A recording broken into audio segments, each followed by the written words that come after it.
Hello everyone, and welcome back to Aiden's World of Sports, the live podcast. The last time we checked in, the baseball season had just ended. The Braves won the World Series over the Astros in thrilling fashion in 6 games. It was an amazing World Series, and now we're on to the offseason, which is heading on in full swing. Also, the NBA was about a week and a half in, and we looked at who's hot and who's not.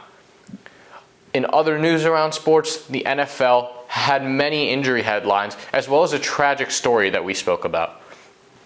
And now, 2 weeks later, we are back with another episode of the live podcast. And to start off, we're about 3 weeks to a month into the NBA season, and we are going to check in on my award predictions that happened before the season started. And to start off with my coldest prediction, for Most Improved Player of the Year, I predicted Michael Porter Jr. Now, this would have been quite the absurd pick, as he was an almost all-star last year, averaging 19.9 points per game. And to win Most Improved, he would have to take a huge jump. Well, he hasn't. He's regressed. And he's regressed quite a lot. He's averaging 9.9 points per game, and now he's injured, and he's out for the foreseeable future, which is what Coach Mike Malone said last week in an interview. There's no timetable for his return, as it is a back injury, and we know Michael Porter Jr. had back injuries in college, and he missed a whole year because of that, and his draft stock fell. This is a huge concern for Michael Porter Jr., and we don't know what's going to happen for him. We're all worried for the Nuggets, because without their star point guard and their secondary star forward, we don't know what will happen, if they will be a good team, or if they could even function properly. Nikola Jokic can't carry a whole team on his own, night in and night out. Another cold prediction, Derrick Rose for 6th Man of the Year.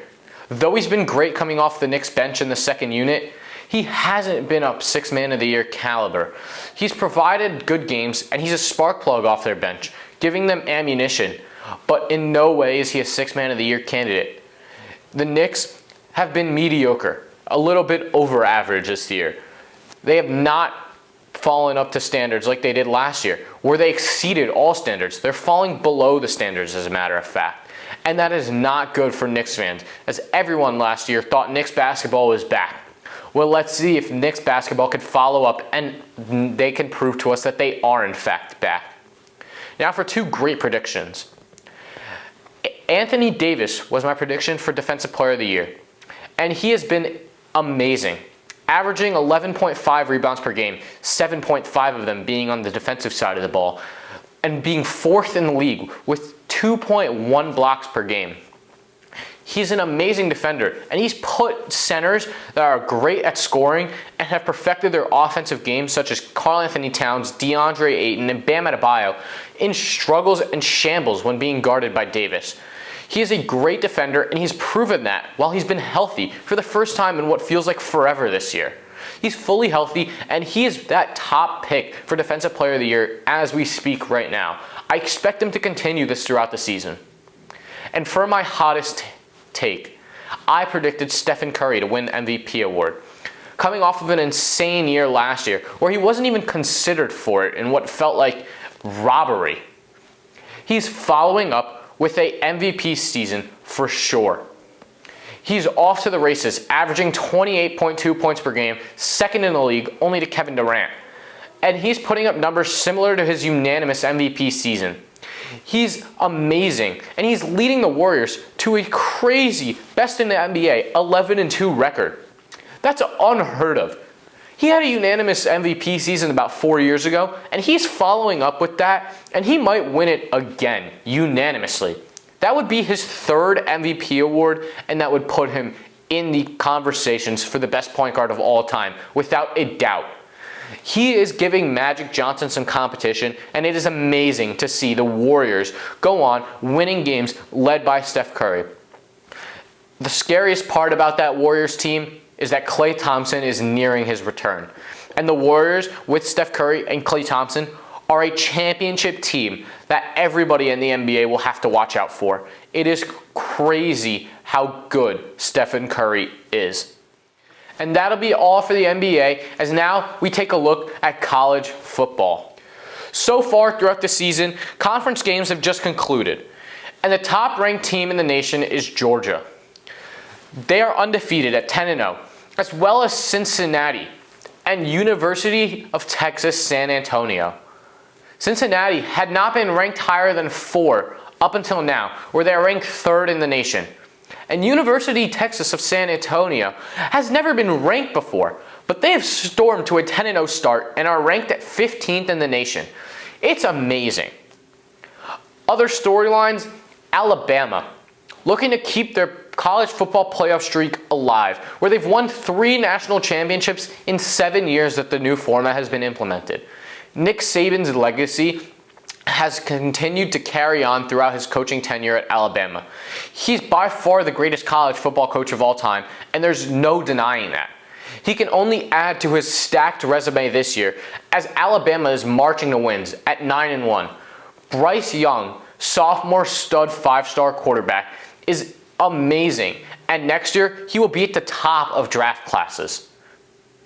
It's hard to imagine Alabama not being in that college football playoffs and not competing for a national championship.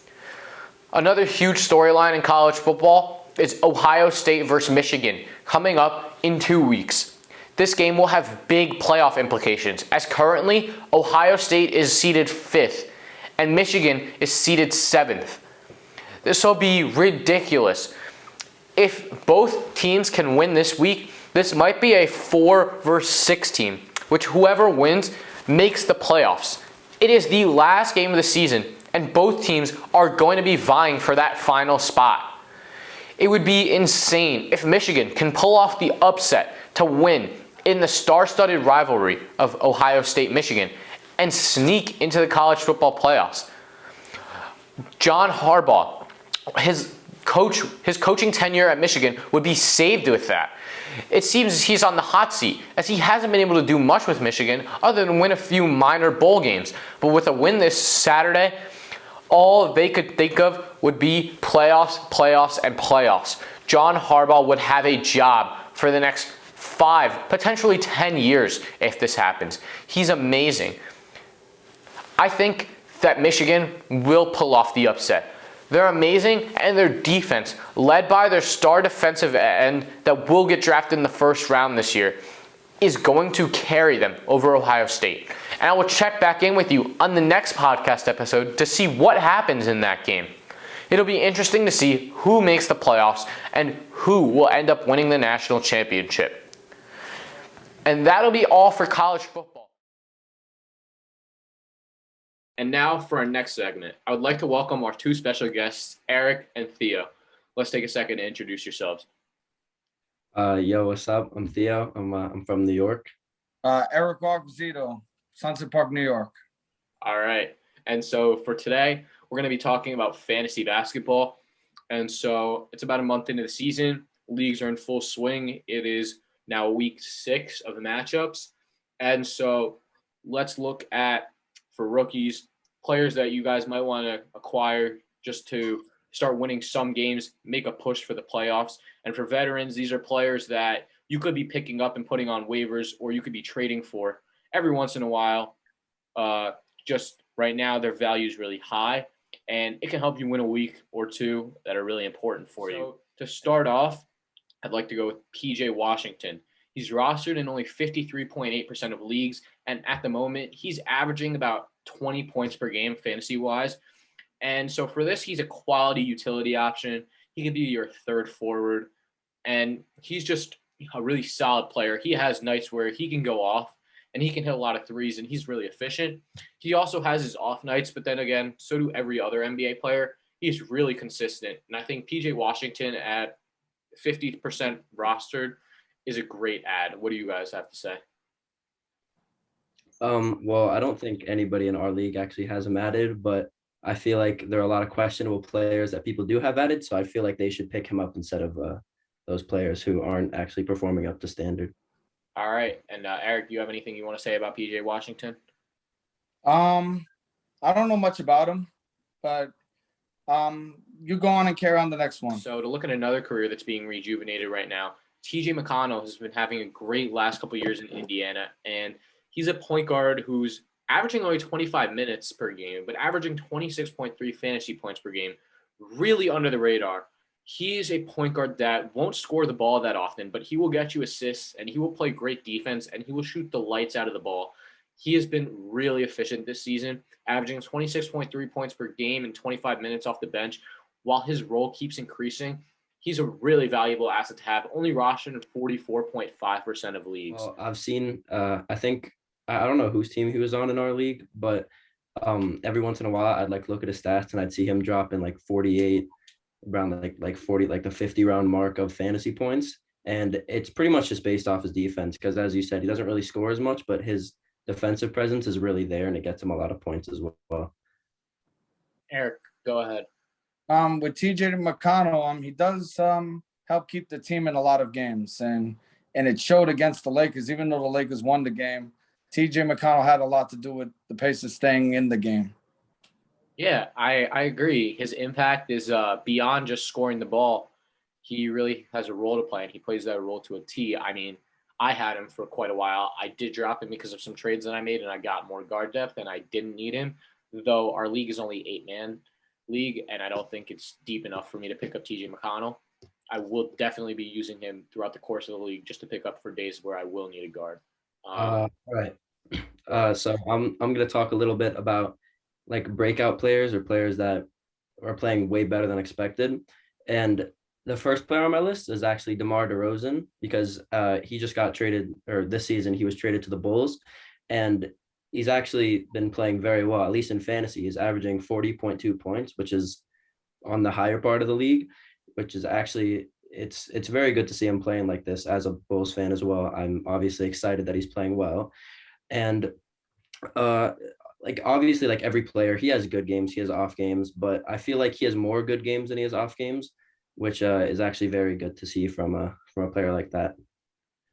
Yeah, I mean, people were saying that was the worst move of the offseason. It was a nice sign and trade, I think, for the Bulls.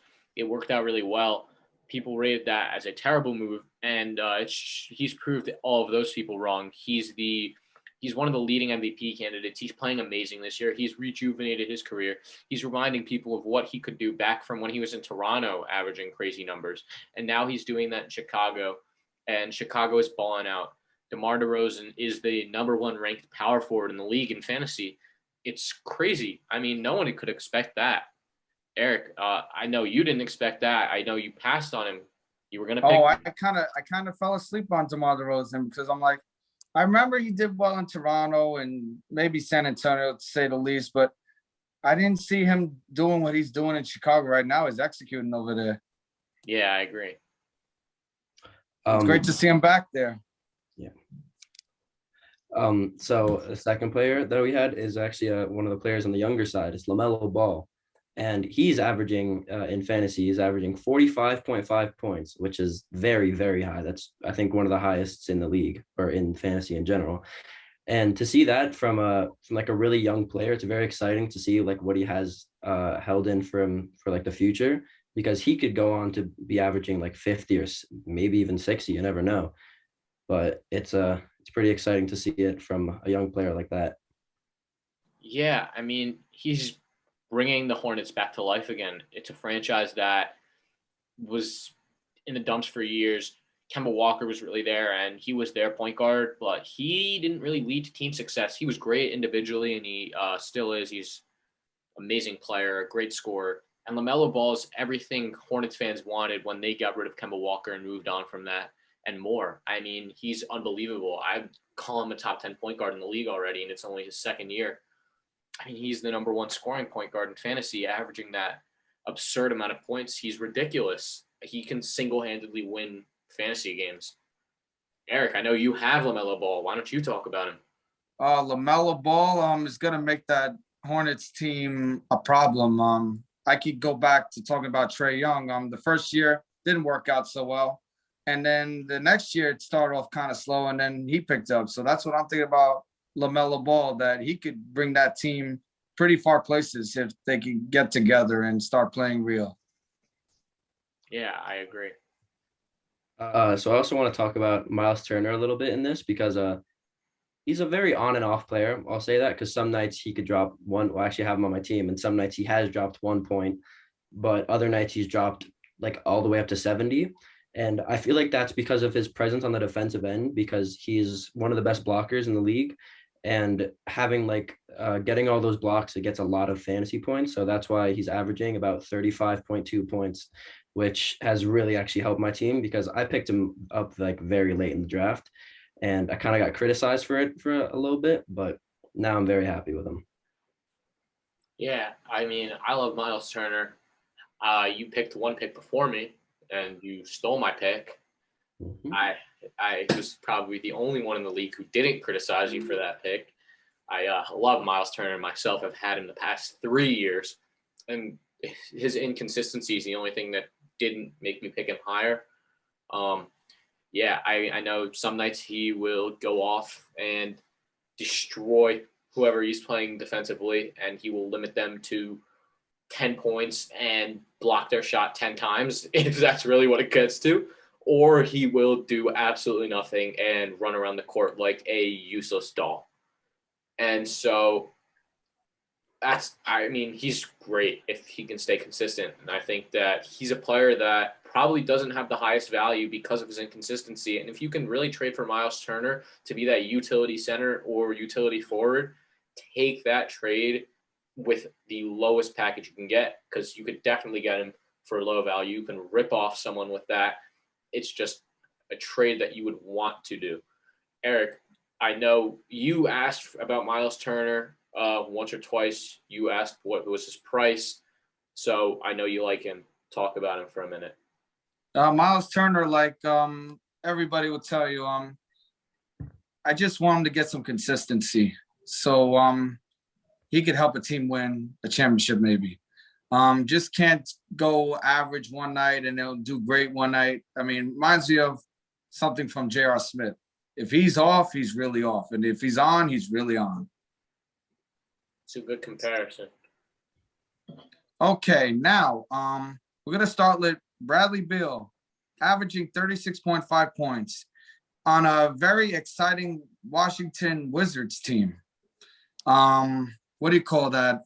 They are shocking everybody right now with Montrezl Harrell and Kuzma. I didn't think they were gonna do this well. I agree. I mean, you know, he's somewhat been their most surprising player, as in he's producing the least out of the players that, you would think would produce more.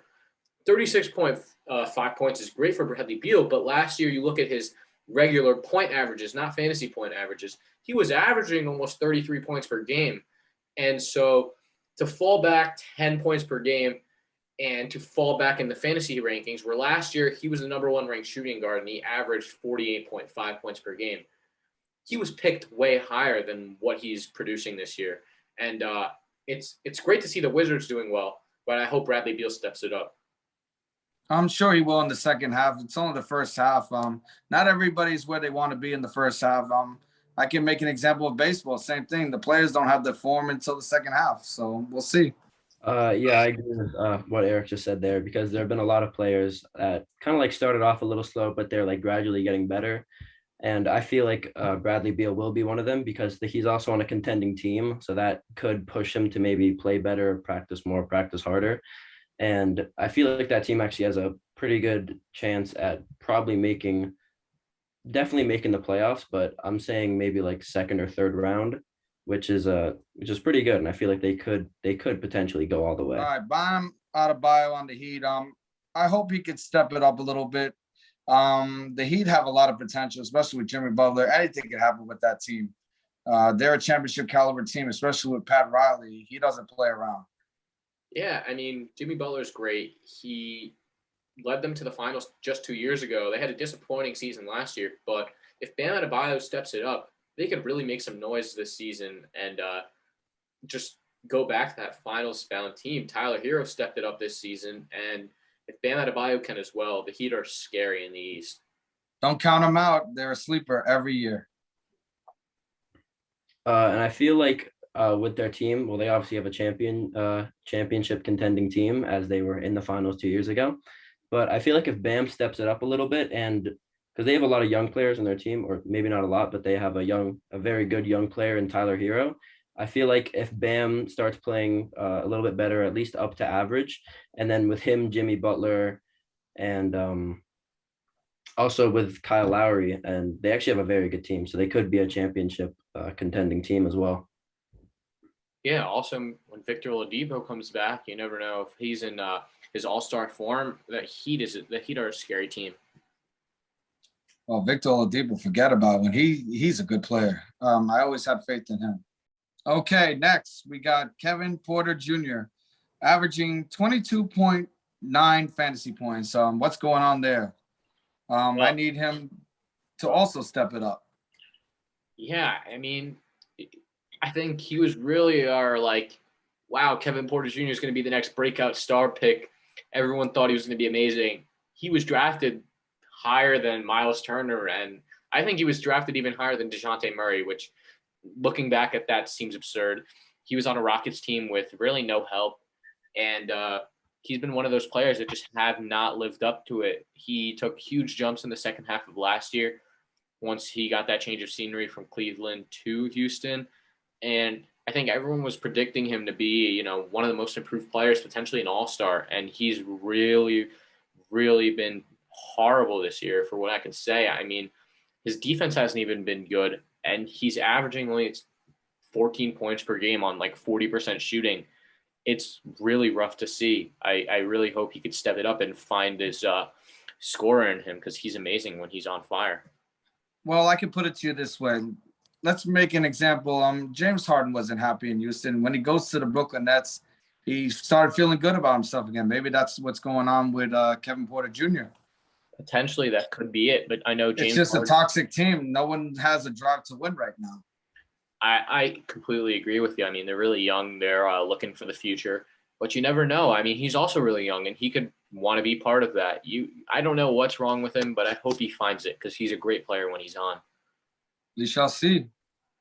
And being a young player, I feel like he does have a lot of potential, because I'm pretty sure we've seen him drop an actual 60-point game, not fantasy, just real points, which is pretty incredible. And I actually did pick I picked him pretty high. I'm pretty sure it was higher than the DeJounte Murray, which I'm kind of angry about. And I know Aiden was also trying to trade for him as well, which I declined. And I'm also now very mad about that. But he was just not playing well for me. It was just kind of annoying for him, for a player that I thought was actually going to play very well this year. Yeah, I mean, as Theo said, I was targeting him. I wanted him pretty high. And I'm looking back at that, I'm extremely glad you declined my trade. Thank you, because I'm now 4-1. I'm very happy with where my team is. So I just want to thank you guys for coming on the podcast. I appreciate, and we'll see you guys on for another fantasy episode, maybe later in the season. Deuces. Thank you.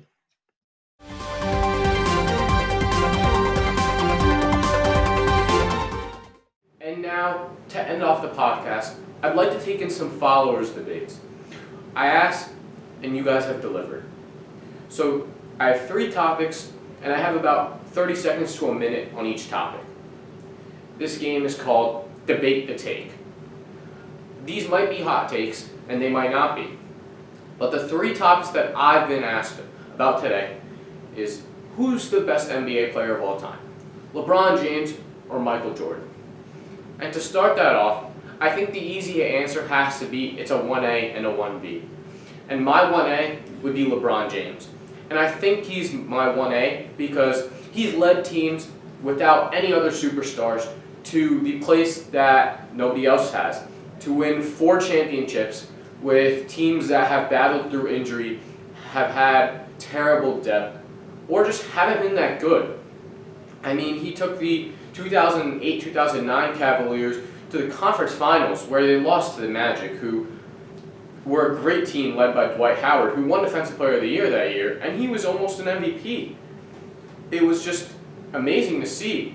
And I think Jordan, without Pippen, could not have done that. And you saw he was 1-9 in the playoffs without Scottie Pippen, and these role players that filled out this amazing Bulls team, that meant Jordan wasn't their only option. Whereas LeBron in Cleveland, he was Cleveland's only option for a clutch bucket, and he was their option to run the offense through, and he played defense on their best player, the opposing team. And so I think for that reason, LeBron is my 1A and Jordan is my 1B, but it's interchangeable. I mean, anybody can debate Jordan and anybody can debate LeBron. I think it's just who you like better. And personally, I think at least by the time LeBron is done, everyone will have him as that number 1 or 1A.